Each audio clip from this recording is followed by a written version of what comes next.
ملک شام کا ایک یہودی ایس مکہ سے کچھ فاصلے پر رہتا تھا۔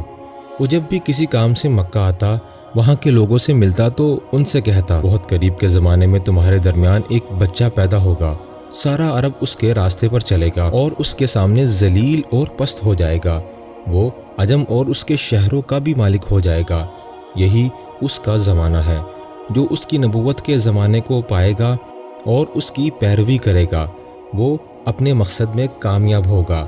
جس خیر اور بھلائی کی وہ امید کرتا ہے وہ اس کو حاصل ہوگی، اور جو شخص اس کی نبوت کا زمانہ پائے گا مگر اس کی مخالفت کرے گا، وہ اپنے مقصد اور آرزوؤں میں ناکام ہوگا۔ مکہ معظمہ میں جو بھی بچہ پیدا ہوتا، وہ یہودی اس بچے کے بارے میں تحقیق کرتا اور کہتا، ابھی وہ بچہ پیدا نہیں ہوا۔ آخر جب نبی کریم صلی اللہ علیہ وسلم اس دنیا میں تشریف لائے تو عبد المطلب اپنے گھر سے نکل کر اس یہودی کے پاس پہنچے۔ اس کی عبادت گاہ کے دروازے پر پہنچ کر انہوں نے اسے آواز دی۔ ایس نے پوچھا، کون ہے؟ انہوں نے اپنا نام بتایا۔ پھر اس نے پوچھا، تم اس بچے کے بارے میں کیا کہتے ہو؟ اس نے انہیں دیکھا، پھر بولا، ہاں تم ہی اس کے باپ ہو سکتے ہو۔ بے شک وہ بچہ پیدا ہو گیا ہے جس کے بارے میں تم لوگوں سے کہا کرتا تھا۔ وہ ستارہ آج رات طلوع ہو گیا ہے جو اس بچے کی پیدائش کی علامت ہے، اور اس کی علامت یہ ہے کہ اس وقت اس بچے کو درد ہو رہا ہے۔ یہ تکلیف اسے 3 دن تک رہے گی اور اس کے بعد یہ ٹھیک ہو جائے گا۔ راہب نے جو یہ کہا تھا کہ بچہ 3 دن تک تکلیف میں رہے گا، تو اس کی تفصیل یہ ہے کہ آپ نے 3 دن تک دودھ نہیں پیا تھا، اور یہودی نے جو یہ کہا تھا کہ ہاں آپ ہی اس کے باپ ہو سکتے ہیں، اس سے مراد یہ ہے کہ عربوں میں دادا کو بھی باپ کہہ دیا جاتا ہے، اور نبی کریم صلی اللہ علیہ وسلم نے ایک بار خود فرمایا تھا، میں عبد المطلب کا بیٹا ہوں۔ یہودی نے عبد المطلب سے یہ بھی کہا تھا، اس بارے میں اپنی زبان بند رکھیں، یعنی کسی کو کچھ نہ بتائیں، ورنہ لوگ اس بچے سے زبردست حسد کریں گے، اتنا حسد کریں گے کہ آج تک کسی نے نہیں کیا، اور اس کی اس قدر سخت مخالفت ہوگی کہ دنیا میں کسی اور کی اتنی مخالفت نہیں ہوئی۔ پوتے کے متعلق یہ باتیں سن کر عبد المطلب نے ایس سے پوچھا، اس بچے کی عمر کتنی ہوگی؟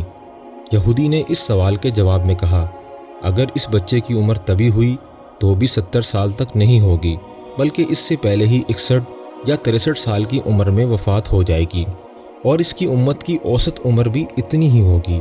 اس کی پیدائش کے وقت دنیا کے بت ٹوٹ کر گر جائیں گے۔ یہ ساری علامات اس یہودی نے گزشتہ انبیاء کی پیش گوئیوں سے معلوم کی تھی، اور سب کی سب بالکل سچ ثابت ہوئی۔ قریش کے کچھ لوگ عمرو بن نفیل اور عبداللہ بن حجش وغیرہ ایک بت کے پاس جایا کرتے تھے۔ یہ اس رات بھی اس کے پاس گئے جس رات آپ صلی اللہ علیہ وسلم کی پیدائش ہوئی۔ انہوں نے دیکھا وہ بت اوندے منہ گرا پڑا ہے۔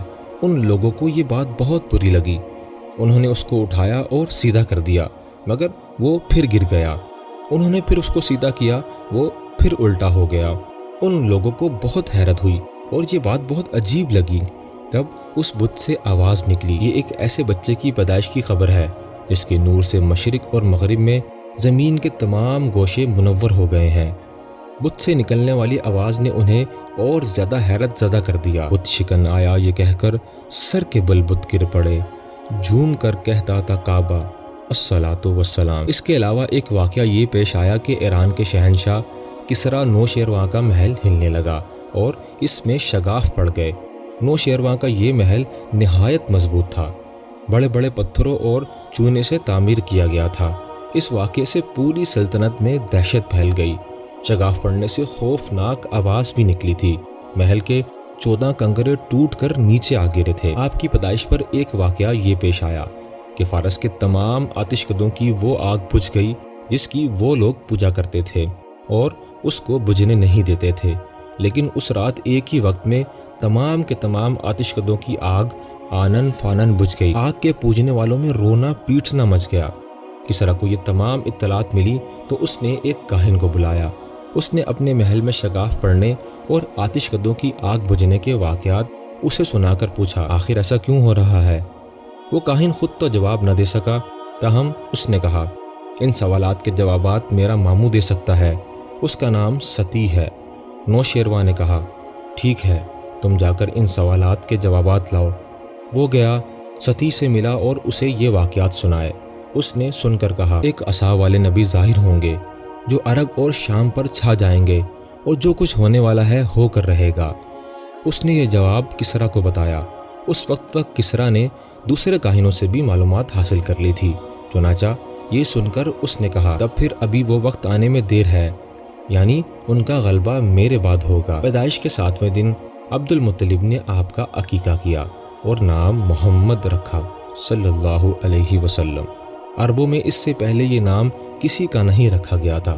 قریش کو یہ نام عجیب سا لگا، چنانچہ کچھ لوگوں نے عبد المطلب سے کہا، اے عبد المطلب، کیا وجہ ہے تم نے اس بچے کا نام اس کے باپ دادا کے نام پر نہیں رکھا بلکہ محمد رکھا صلی اللہ علیہ وسلم؟ اور یہ نام نہ تمہارے باپ دادا میں سے کسی کا ہے نہ تمہاری قوم میں سے کسی کا۔ عبد المطلب نے انہیں جواب دیا، میری تمنا ہے کہ آسمانوں میں اللہ تعالیٰ اس بچے کی تعریف فرمائے اور زمین پر لوگ اس کی تعریف کریں۔ محمد کے معنی ہیں جس کی بہت زیادہ تعریف کی جائے۔ اسی طرح والدہ کی طرف سے آپ کا نام احمد رکھا گیا۔ احمد نام بھی اس سے پہلے کسی کا نہیں رکھا گیا تھا۔ مطلب یہ کہ ان دونوں ناموں کی اللہ تعالیٰ نے حفاظت کی اور کوئی بھی یہ نام نہ رکھ سکا۔ احمد کا مطلب ہے سب سے زیادہ تعریف کرنے والا۔ علامہ سہیلی نے لکھا ہے کہ آپ احمد پہلے اور محمد بعد میں صلی اللہ علیہ وسلم، یعنی آپ کی تعریف دوسروں نے بعد میں کی۔ اس سے پہلے آپ کی شان یہ ہے کہ آپ اللہ تعالیٰ کی سب سے زیادہ حمد و ثنا کرنے والے ہیں۔ پرانی کتب میں آپ کا نام احمد ذکر کیا گیا ہے۔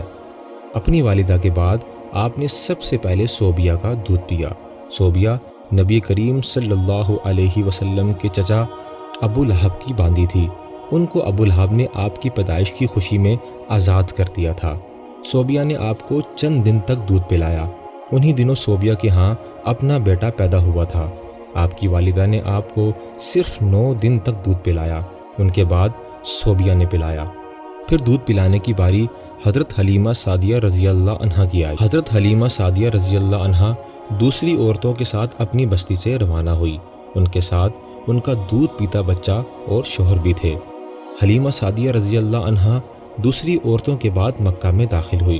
ان کا خچر بہت کمزور اور مریل تھا۔ ان کے ساتھ ان کی کمزور اور بوڑھی اونٹنی تھی۔ وہ بہت آہستہ چلتی تھی۔ ان کی وجہ سے حلیمہ رضی اللہ عنہا قافلے سے بہت پیچھے رہ جاتی تھی۔ اس وقت بھی ایسا ہی ہوا۔ وہ سب سے آخر میں مکہ میں داخل ہوئی۔